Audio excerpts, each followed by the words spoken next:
short as possible. Directly come to my diagnosis. Yeah, diagnosis, we are going to extremely short, mini shots. Okay. My patient Alfia Narsungi, 12 years old, female child, has spastic diplegia with upper limb involvement and lower limb with cavovarus in the left foot and cavovarus. So when we make her supine, then we can see the cavovarus and the equinus. What do you feel is the gait? First of all, I'll comment upon the GMFCS, sir. Yeah, you can. So okay, the GMFCS. What is GMFCS? Anyone know?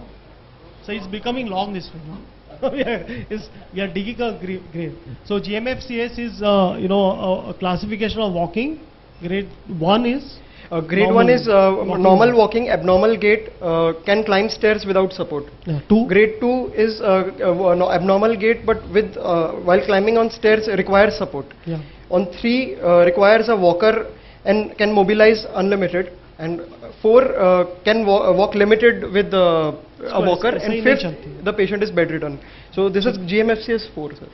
No, GS. Sir, she can walk only limited, only few steps. I know, but this is 3 because with limited support, just supporting finger of hand, she's able to walk. Okay. 4 is with walker, with support, she's just walking 2-3 steps and cannot walk beyond that. Okay. She's freely walking, just with a.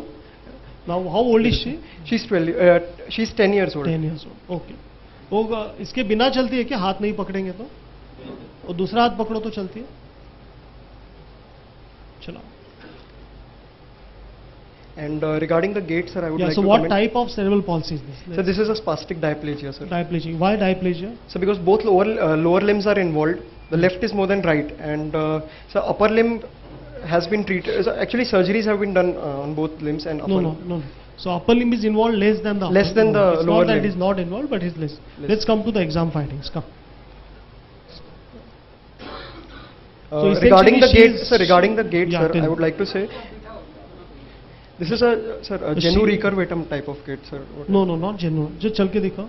So she is walking. Use simple words. She is walking with feet plantigrade. चलाओ उसको. She is walking with feet which are plantigrade, but left side there is some adduction, of the foot. The right foot is. Now there is flexion deformity on the left side. Can you see? And when she in the swing phase, you will realize that the knee doesn't extend.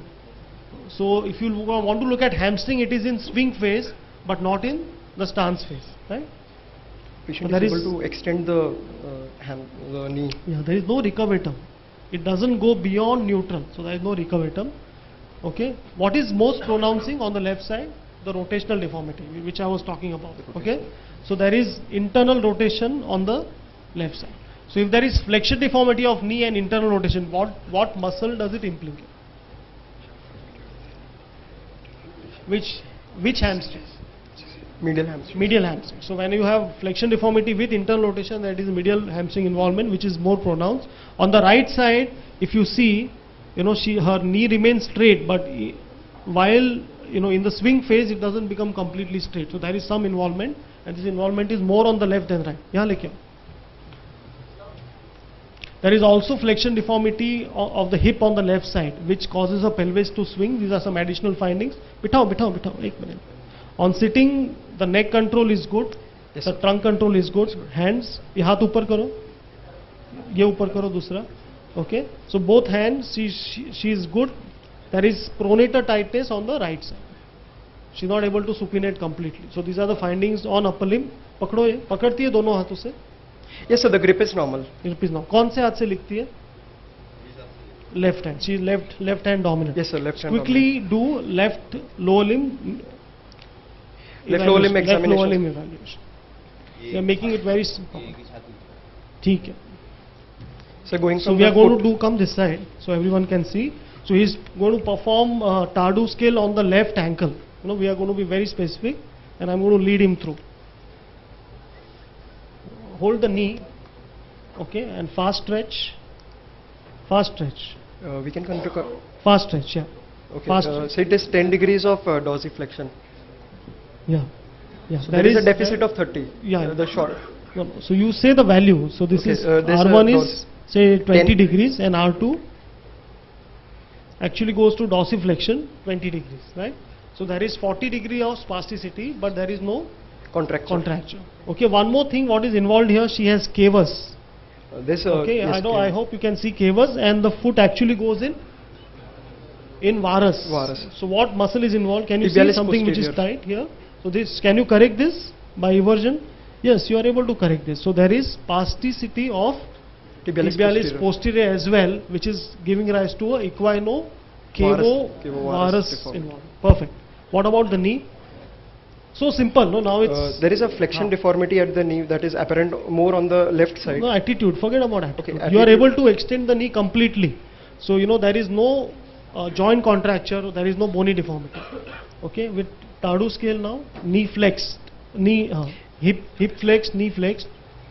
ये पकड़ो, हाँ. अब यहाँ से पकड़ो तो सब लोग देख पाएंगे. Yes. Hip 90 degree flex slowly. Now fast stretch. Yeah. 40 slow stretch. Never break femur, okay? While very gently you have to go. So it comes 20 degrees to of 20 correction. degrees. So spasticity interval is 20, but yet you are left with 20 degree contracture. So this is combination of contracture and spasticity. What about hip? In the hip, so there's I've checked by Ellis test, because it's bilateral involvement. Thomas's test, yeah. Tell me. Okay, Thomas's test.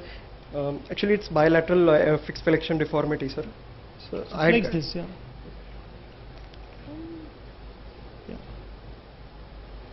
So when Thomas's test is positive, you also should do stylist test. But when Thomas's test is negative, you are not going to get any additional information from stylist test. Okay? So you don't have to make the patient prone and do again. Okay, so I could get fixed flexion deformity of 20 degrees. No, you have to stretch and see. Yeah. So there is no flexion deformity, right?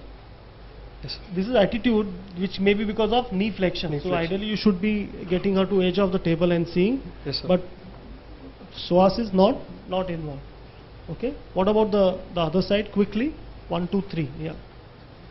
The ankle. Fast stretch. Can be corrected up to neutral. No, fast stretch. Yeah. Fast stretch. Can be corrected up to. Yeah. Neutral. And slow stretch. So ankle is fairly normal. It's functional. You know, even if fast stretch goes to 0, slow stretch going to -20, you don't have to bother much. Knee. Hip flex, knee flexed. No, hip flex the hip. Don't, yeah. Now fast stretch. Support the thigh, yeah. Yes. No, I'm holding this. Support the thigh. Hip 90 degree flexed. Yeah. Fast stretch. Yeah, slow stretch. It is 40 and further up to 20. Yeah, so there is contracture. So basically she'll require bilateral hamstring lengthening, plus or minus Botox, depending on whether the patient can afford that Botox or no. And she will require Botox for left calf and tibialis posterior. So that's going to be the treatment. Okay. What about adductors? Adductors are normal. I can abduct up to 90 degrees. So combined hip abduction is 90. 90 degrees so in knee extension. What about rectus? Prone rectus test? Have you done so it is, yes, it is tight. The rectus is tight. Ulta karo. I can get 40 degrees of rectus. What is the type of the gait which you get when there is rectus tightness? Anyone? What is name of the gait? Genu recurvatum. No. This is known as stiff knee gait. When hamstring and rectus both are tight, the child when he walks like as if the knee is fused, arthrosis. There is very little movement in the knee. This is known as stiff knee gait. One at a time. Okay. One at a time. No. So yeah. So there is rectus spasticity. You know. So this child will also require some amount of Botox in the rectus muscle. Perfect. Other side. Yeah, that's not so much pronounced. You could see that actually this pelvis gets lifted up. Perfect. So this child will, now we know the prescription. Left side, tendo Achilles, tip post, Botox. Bilaterally medial hams lengthening. So left side, rectus femoris Botox and above knee plaster. For the left side, right side we will just splint. Yes, sir. And so for the upper limb, sir. So upper limb, she's voluntary able to do, but as a option she is keeping like this. Yeah. So what is it? So it is So is the contracture or spasticity? So it is actually not. It is actually habitual. See left side, is fine. No, this is not habitual. This is because of pronator spasticity, and you look at the wrist. Wrist also remains in flexion. Okay, so there is spasticity of wrist flexors and pronators, and if she requires on the right side, Botox to be given in pronators and wrist flexors. And with that, once we do, she will be able to open up her wrist. Okay, sir. Yeah. So here, yes, sir, I have measured the internal there is a femoral deformity. There is an excessive anteversion. So how do you test in sitting position? How will you know whether there is torsion or no? The bony torsion, or is it there are muscle? two options. Either it may be in the tibia or in the femur. I'm telling you, examine for the femur. So is it in tibia with knee flexion, patella, the tibial tuberosity, and ankle same line? So this is not in tibia. Not in tibia. How will you measure the femoral? So first the by high easiest foot torsion evaluation is in sitting position. Now you internally rotate and externally rotate. Okay, both sides. And if internal rotation and external rotation are equal, then there is no bony femoral torsion. So let's see. One more advantage of this position is hamstrings are completely relaxed. There is no effect on hamstring here. So this is internal rotation. Mike, this is internal rotation. How much is it? 70.